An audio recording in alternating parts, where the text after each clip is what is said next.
Très heureux de t'avoir avec nous. Merci de m'inviter. Figure incontournable de l'écosystème digital mondial. Et on va parler de plateforme business.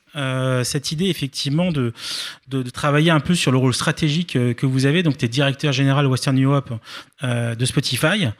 Spotify, clairement, il se limite plus aujourd'hui uniquement au streaming. C'est un acteur qui explore le podcast, le livre audio, le merchandising et la billetterie. Est-ce qu'on peut parler quelque part que vous êtes devenu une sorte de plateforme de commerce culturel comme d'autres acteurs qui existent déjà ? Alors, je ne nous catégoriserai pas tout à fait comme ça, parce que plateforme de commerce culturel, je pense que ce ne serait pas tout à fait exact. On reste un espace de découverte, j'ai envie de dire. Alors, le mot culturel est très important, et on y reviendra, on le citera beaucoup. Et voilà, mais on reste une plateforme de découverte. Pour nous, l'émotion reste au cœur de la proposition. Et on est là pour connecter des créateurs. Alors, tu as raison. On a commencé avec les artistes de la musique, on a élargi avec les créateurs de podcasts, maintenant les audiobooks, les créateurs vidéo qui nous rejoignent. Donc, on est là pour connecter un univers créatif avec des utilisateurs, avec des fans, créer ce lien-là et ensuite enrichir ce lien. Parce que tous ces différents créateurs, ils ont différentes lignes de métier ou de business, si tu veux. Et c'est vrai qu'il y en a qui vendent des billets de concert ou des billets de spectacle. Il y en a qui vendent du merchandising. Donc, c'est plutôt donner après la possibilité à ces créateurs, une fois qu'ils ont créé leur communauté au sein de Spotify, d'élargir leurs opportunités business, tout simplement. Mais aussi pour les fans, parce qu'on répond à une demande. On voit qu'on est sur un marché qui va de plus en plus vite. Il faut avoir accès à l'information, etc. Et c'est vraiment un service qu'on rend aussi à nos utilisateurs, d'avoir directement accès. C'est quand les concerts, quand est-ce que je peux acheter la place de concert, quand est-ce que je peux acheter le merchandising, etc.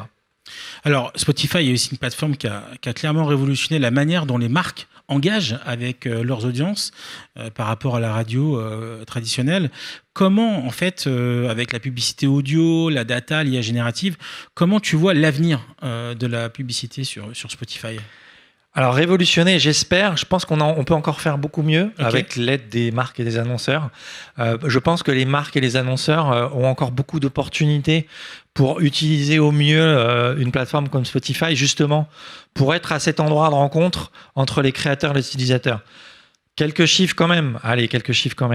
On a une étude qui nous dit que 67% des utilisateurs qui passent du temps sur Spotify se sentent mieux et ont une expérience plus positive que quand ils vont sur les réseaux sociaux, par exemple. Donc, c'est une plateforme, on dit feel good, j'ai envie de dire, mais enfin, on est dans un espace de découverte, d'émotion, etc. Ce qui veut dire que les publicités, quand un annonceur annonce sur Spotify, sa publicité capte 2 fois plus l'attention que sur les réseaux sociaux. Donc, on est vraiment dans cet univers positif.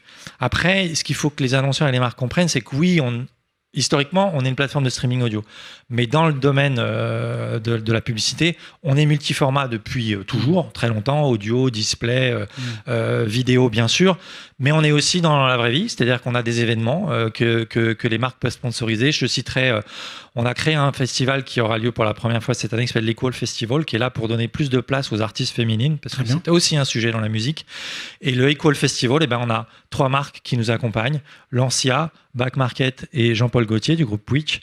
Et voilà, donc les marques peuvent aussi nous accompagner sur des événements, sponsoriser des podcasts. Donc, dans le domaine j'ai envie de dire, des inventaires publicitaires sur Spotify, il y a un vaste choix pour que les marques puissent communiquer de façon différente.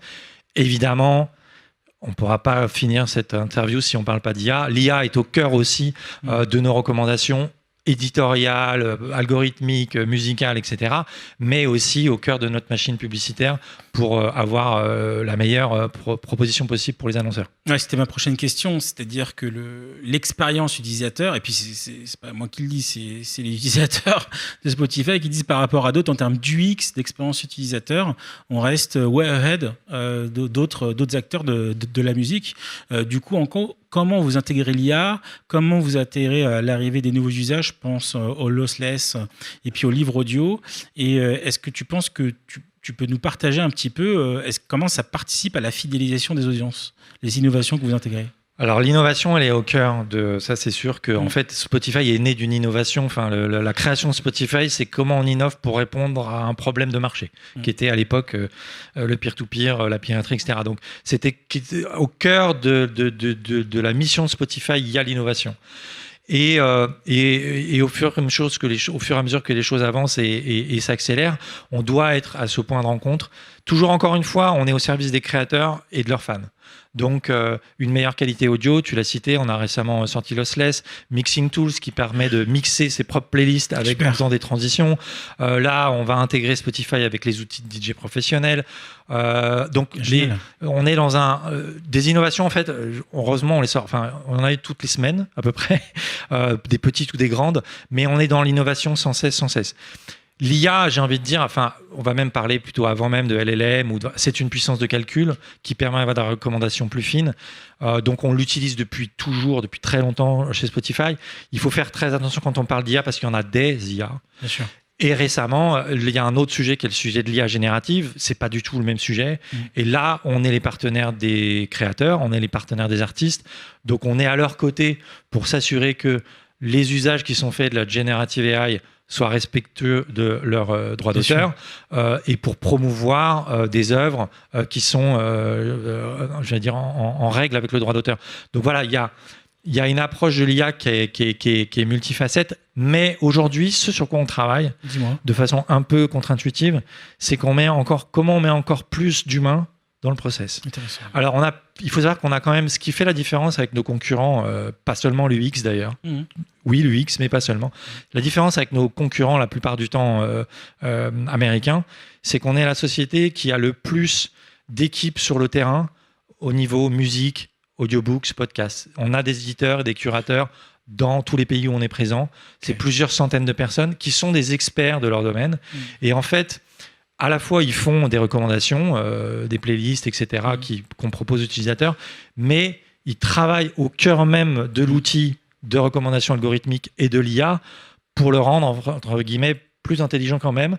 Parce que finalement, quand on touche à la culture et à l'émotion, pour l'instant, on n'a pas encore trouvé mieux que l'oreille humaine ou que l'expertise humaine pour avoir cette pertinence culturelle. Et la pertinence culturelle, elle est absolument indispensable pour nous, pour qu'on parle juste et qu'on s'adresse bien à nos audiences.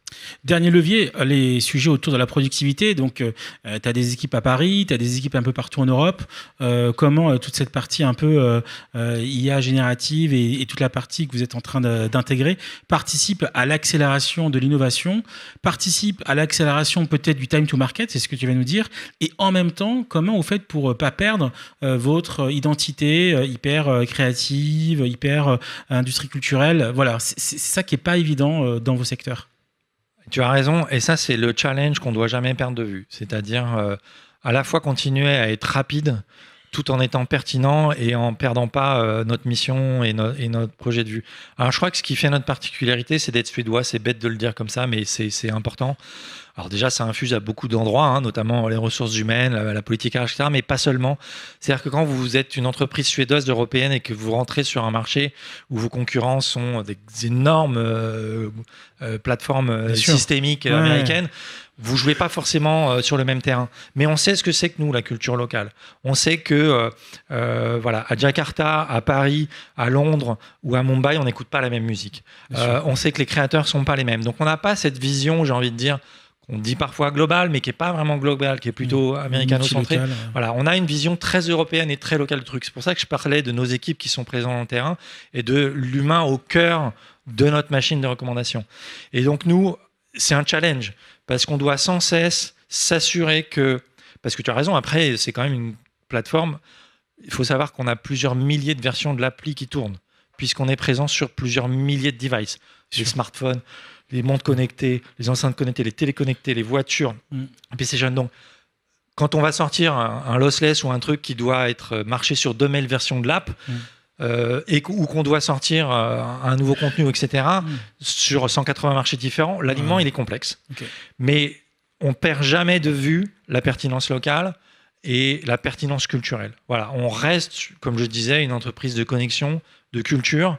Pour nous, la culture, elle est d'abord locale. Merci. Du coup, clairement, on le voit à Spotify, il incarne complètement cette logique de plateforme business, à la fois un acteur qui est le commerce, la publicité, l'expérience client et l'efficacité organisationnelle, comme on l'a vu à l'instant. C'est quoi, selon toi, les ambitions de Spotify Europe à 5 ans? Comment tu te projettes? Comment tu embarques les équipes et toute la communauté créative autour de toi? Je crois que justement, dans cette période d'accélération qui peut venir avec une certaine inquiétude ou questionnement par rapport à tout ça, justement, nous, de remettre l'expérience et l'émotion humaine au cœur de notre mission et de notre proposition, je crois que c'est important autant pour nos équipes que pour nos utilisateurs, que pour les créateurs avec lesquels on travaille. Encore une fois, on est une plateforme de découverte et d'émotion. Donc, c'est ça qu'on veut. Quand je commençais tout à l'heure en disant 67% des utilisateurs qui utilisent Spotify se sentent mieux après l'utiliser et se sentent mieux quand ils vont sur les réseaux sociaux, par exemple. Voilà, on doit continuer à proposer une expérience positive, une expérience enrichissante de l'émotion et de la découverte. Et dans cet univers-là, j'ai un peu le côté do good. Je crois qu'on veut garder absolument ça au cœur de ce qu'on fait, être un bon relais pour les créateurs, leur permettre de fidéliser des communautés de fans. Parce qu'au cœur de tout ça, on le voit aussi, c'est marrant parce qu'on a cette perception de plateforme numérique, donc désincarnée, mais nous, on voit qu'elle se transforme, par exemple, dans les concerts, dans les festivals. Par exemple, la fréquentation des festivals et des concerts n'a jamais été aussi forte, mais on voit clairement le parallèle des trends entre les écoutes et les streams sur Spotify et le remplissage des salles de concert.